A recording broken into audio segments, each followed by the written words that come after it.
Dear student, आज की इस वीडियो में आप अध्ययन करेंगे सीबीएसई बोर्ड क्लास 12 हिंदी आरोह भाग 2 के अंतर्गत तुलसीदास द्वारा रचित कवितावली के उत्तरकांड की कविताओं का। तो आइए अध्ययन प्रारंभ करते हैं। पहली कविता है आपकी कि सभी किसान कुल बनिक भिखारी भाट, चाकर चपल नट चोर चार चेटकी, पेट को पढ़त गुन गढ़त चढ़त गिरी, अटत गहन गन आहन अखेट की। ऊंचे नीचे करम धर्म अधर्म कर, पेट ही को पचत बेचत बेटा बेट की। तुलसी बुझाई एक राम घन श्याम ही थे, आगे बढ़वागी ते बड़ी है आग पेट की। तो पहले कठिन शब्दों का अर्थ देखते हैं। कि सब अर्थात इसका आशय होता है धंधा, कार्य करने वाला, व्यापार करने वाला। किसान, किसान आप जानते हैं किसान का आशय किसान होता है। कुल अर्थात उसका वंश परिवार। बनिक, बनिक का आशय होता है व्यापारी। भिखारी अर्थात भिक्षा मांगने वाला। भाट, भाट का आशय होता है जो राजाओं की प्रशंसा में गान किया करते थे, उन्हें भाट कहते हैं। चाकर, चाकर का आशय नौकर होता है। चपल, चपल का आशय नटखट। नट, नट का अर्थ होता है कलाकार। चार का आशय होता है चारण या दूध से, अर्थात दूध को ही चारण या चार भी कहते हैं। चेटकी, चेटकी का आशय होता है जादूगर या बाजीगर। पेट को अर्थात पेट को। पढ़त अर्थात पालन करना। गुण गढ़त, गुण का अर्थ गुण होता है। गढ़त अर्थात तैयार करता है। चढ़त गिरी, चढ़ता है। गिरी अर्थात पर्वतों पर। अटत, अटत का आशय होता है घूमना। गहन गन, गहन माने घना होता है और गन माने जंगल होता है। अहन का आशय दिन भर होता है और अखेटकी का आशय शिकारी होता है, शिकार करने वाला होता है। ऊंच और नीच अर्थात जो उनका कुल है, परंपरा है, वंश है। कर्म, कर्म का अर्थ होता है कर्म, कार्य। धर्म अधर्म अर्थात धर्म अधर्म। कर्म अर्थात करता है। पेट ही को आशय यह है कि पेट के लिए ही। पचत बनाता है या निर्माण करता है। बेचत बेचता है। बेटा बेटकी अर्थात बेटे और बेटी को। बुझाई अर्थात कहना। एक राम आशय एक ही, केवल एक स्वरूप ईश्वर का जिसे राम कहते हैं, उससे है तुलसीदास का आशय।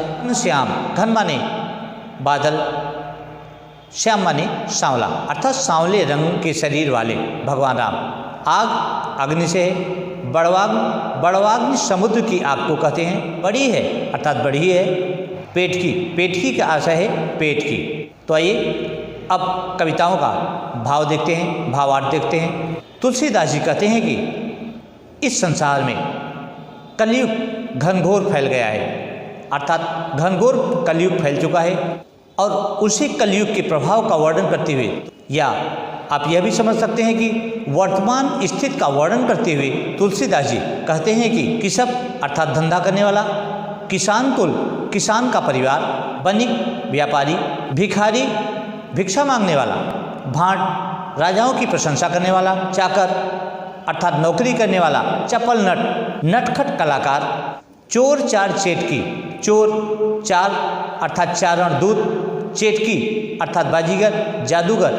पेट को पढ़त, पेट के लिए ही अर्थात पेट को पढ़त का आशय होता है पालने के लिए, पेट को पालने के लिए ही। गुण गढ़त, अनेक गुणों को गढ़ते हैं, तैयार करते हैं। चढ़त गिर, और पर्वत पर भी चढ़ते हैं अर्थात कठिन परिश्रम को भी करते हैं। अटत गहन गन, घूमते हैं घनघोर जंगलों में भी।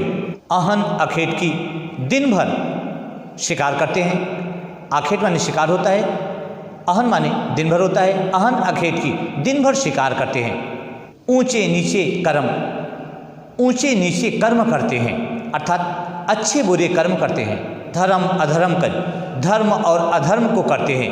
पेट ही को पचत अर्थात पेट ही को पालने के लिए बेचत बेटा बेटी, अपने पुत्र और पुत्रियों को, अपने बच्चों को भी बेच देते हैं, सौदा कर देते हैं उसका।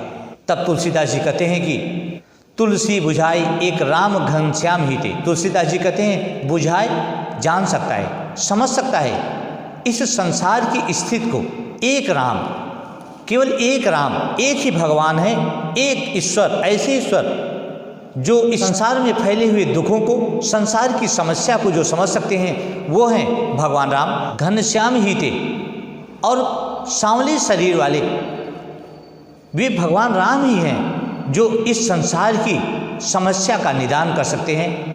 आशय क्या है, यहाँ आशय आपको ध्यान देना है। कवि के कहने का आशय यह है, धंधा करने वाला हो, चाहे किसान का परिवार हो, चाहे व्यापारी हो, चाहे भिखारी हो, चाहे राजाओं की प्रशंसा करने वाला हो, चाहे नौकर हो, चाहे नटखट कलाकार हो, चोर हो, दूत हो, जादूगर, बाजीगर हो, ये सभी अपने पेट पालने के लिए ही विभिन्न प्रकार से कार्य करते हैं, ऊंचे नीचे कर्म करते हैं, धर्म अधर्म करते हैं, और जितने भी इनके कृत्य होते हैं, जितने भी इनके कार्य होते हैं, सब पेट की आग को बुझाने के लिए होते हैं, अर्थात पेट पालने के लिए ही करते हैं। तब तुलसीदास जी कहते हैं कि आग बड़वागिते, अर्थात उनके पेट की आग बड़ी है। बड़वाग माने होता है समुद्र की आग। इन सभी के पेट की आग अर्थात इनकी भूख समुद्र की आग से भी बड़ी है, इनके पेट की आग। कहने का आशय यह है कि ये सभी लोग अपनी क्षुधा, अपनी भूख से त्रस्त हैं। इनको एक वक्त की रोटी भी, भोजन भी नहीं मिल पाता है, जिससे इनका भरण पोषण नहीं हो पाता है। तो इनके पेट की आग समुद्र की आग से भी बड़ी है, और इस आग को केवल एक ही है ईश्वर जो इस आग को बुझा सकते हैं, समाप्त कर सकते हैं, और वो हैं प्रभु राम। प्रभु राम ही इस संसार में फैले हुए कलयुग के प्रभाव को समाप्त कर सकते हैं, अर्थात लोगों की भूख को, लोगों की इच्छा को शांत कर सकते हैं। तो इस प्रकार से आप इस कविता का भाव लिख सकते हैं। आइए देखते हैं आपकी दूसरी कविता। खेती न किसान को, भिखारी को न भीख बली, बनिक को बनिज न चाकर को चाकरी। जीविका विहीन लोग सिद्धमान सोच बस, कहे एक एकन सो कहाँ जाई का करी। वेदहु पुराण कहीं लोकहूँ बिलोकियत, साकरे सबय पे राम रावरे कृपा करी। दारिद दशानन दबाई दूनि दीन बंधु, दूरित दहन देखी तुलसी हा करी। सबसे पहले कठिन शब्दों के अर्थ को देखते हैं। बलि का अर्थ होता है दान। बनिक अर्थात व्यापारी, बनिज अर्थात व्यापार, चाकर नौकर, चाकरी अर्थात नौकरी, सिद्धमान माने होता है दुखी। सोच बस, सोच के बस में, अर्थात एक दूसरे से। कहाँ जाए का करी, कहाँ जाएं क्या करें। पुराण वेद और पुराणों में कही गई है। लोकहूँ लोकों के द्वारा, विलोकियत अर्थात देखा गया है, देखते हैं। सांकरे का आशय होता है संकट, सबय पे सभी पर, रावरे का आशय आप होता है। कृपा करी कृपा करना।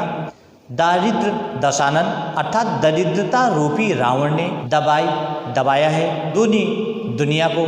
दीनबंधु अर्थात परमात्मा। दुरित दहन, दुरित का आशय पाप होता है, दहन माने आग होता है, अर्थात पाप की आग की ज्वाला भी कह सकते हैं।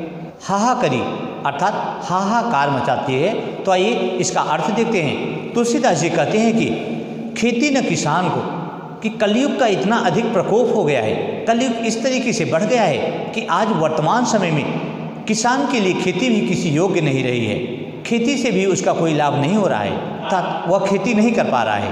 भिखारी को न भीख बल, भिखारी को कोई भीख भी नहीं देता है, बलि अर्थात कोई दान भी नहीं देता है। कहने का आशय है कि भिखारी को कोई भीख भी नहीं देता है, कोई दान भी नहीं देता है। बनिक को न बनिक अर्थात व्यापारी को व्यापार करने के लिए भी कुछ नहीं मिलता है, अर्थात उसकी परिस्थितियां व्यापार करने की योग्य नहीं है। न चाकर को चाकरी, और न ही किसी व्यक्ति को जो नौकरी करना चाहता है उसे नौकरी ही मिल रही है, नौकरी करने वाले व्यक्ति को नौकरी भी नहीं मिल रही है। जीविका विहीन लोग, सभी लोग इस संसार के प्राणी जीविका विहीन हो गए हैं। सिद्धमान दुखी हैं, सोच बस, और सोच में डूबे हुए हैं। सोच बस का आशय होता है सोच के अधीन है या सोच में डूबे हुए हैं। कहे एक एकन, एक दूसरे से वे आपस में वार्तालाप करते हैं, कहते हैं सो कहाँ जाए का करी।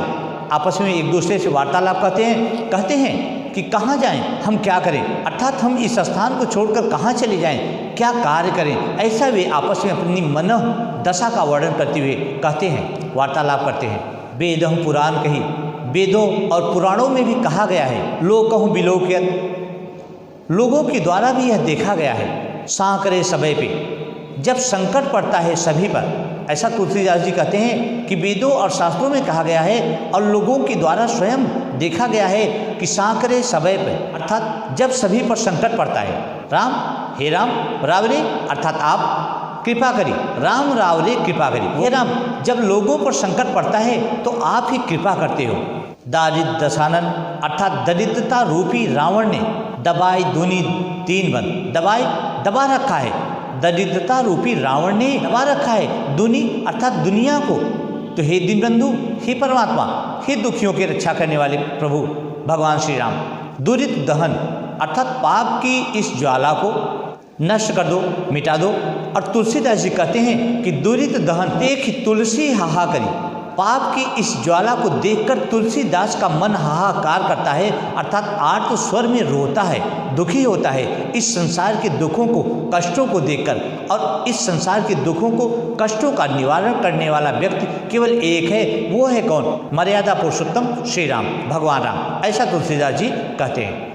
और कवितावली की अंतिम कविता है, अंतिम पंक्तियाँ हैं कि धूत कहो अवधूत कहो राजपूत कहो जोलाहा कहो कोई, काहू की बेटी सो बेटा न ब्याहब, काहू की जाति बिगाड़ न सो।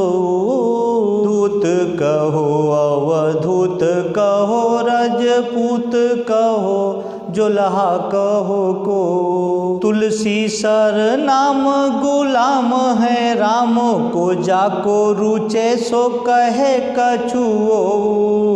मांगी के खैबो मसीत के सोइबो, लइबो को एक न देबो को। मांगी के खैबो मसीत को सोइबो, लइबो को एक न देबो दो। मांगी के, अर्थात तुलसीदास जी कहते हैं कि धूत कहो, कोई मुझे धूर्त कहे, अवधूत कहे। अवधूत अर्थात अवधूत का आशय होता है साधु होता है, अवधूत कहे अर्थात साधु कहे, राजपूत कहे कोई मुझे राजपूत कहे, जुल्हा कहे कोई मुझे जुल्हा कहे अर्थात मोमडन कहे, मुस्लिम कहे। काहू की बेटी सो बेटा न ब्याह, मुझे किसी की बेटी से अपने बेटे का ब्याह नहीं करना है जो मुझे कोई फर्क पड़ता है। काहू की जाति बिगाड़ न सोई, और मैं किसी की जात को भी बिगाड़ना नहीं चाहता हूँ कि किसी की जात बिगाड़ने से मुझे कोई लाभ होगा। तुलसी सरनाम गुलाम है राम को, तुलसीदास जी कहते हैं मैं सर्वनाम हूँ, प्रसिद्ध हूँ, मैं तो गुलाम हूँ, सेवक हूँ भगवान राम का, अर्थात मैं उनका दास हूँ, मैं उनका भक्त हूँ, और भक्त की कोई जात नहीं होती है। जाको रुचे सो कहे कछु ओ, जिसको जो रुच अर्थात अच्छा लगता है, जिसको जो अच्छा लगता है वह कहे, जो कुछ भी कहना है उसे कहे। मांग के खेबो, मैं तो मांग कर खाता हूँ अर्थात भिक्षा मांगकर अपना जीवन व्यतीत करता हूँ। मस्जिद को सोइबो, मस्जिद में सोता हूँ। लैबो को एको न दैव को अर्थात ना तो मैं किसी का लूँगा एक भी और ना तो किसी को अपना दूंगा। कहने का आशय यह है, आपने हिंदी में कहावतें भी सुनी होगी, लेना एक न देना दो, अर्थात ना तो किसी का एक लूँगा ना किसी को अपना दो दूंगा, अर्थात ना तो किसी से मैं कुछ मांगूंगा और ना तो अपना ही किसी को कुछ दूंगा। इस प्रकार से तुलसीदास जी इस संसार के माया मोह के बंधनों से अपने आप को परे बताते हुए ऐसा वर्णन करते हैं। तो बच्चों, आशा है ये वीडियो आपको पसंद आई होगी। अगर वीडियो आपको अच्छी लगी हो तो सब्सक्राइब, लाइक और बेल आइकन के बटन को ओके अवश्य कर दें, जिससे कि हमारी सभी एजुकेशनल वीडियो आप तक आसानी से पहुंचती रहे।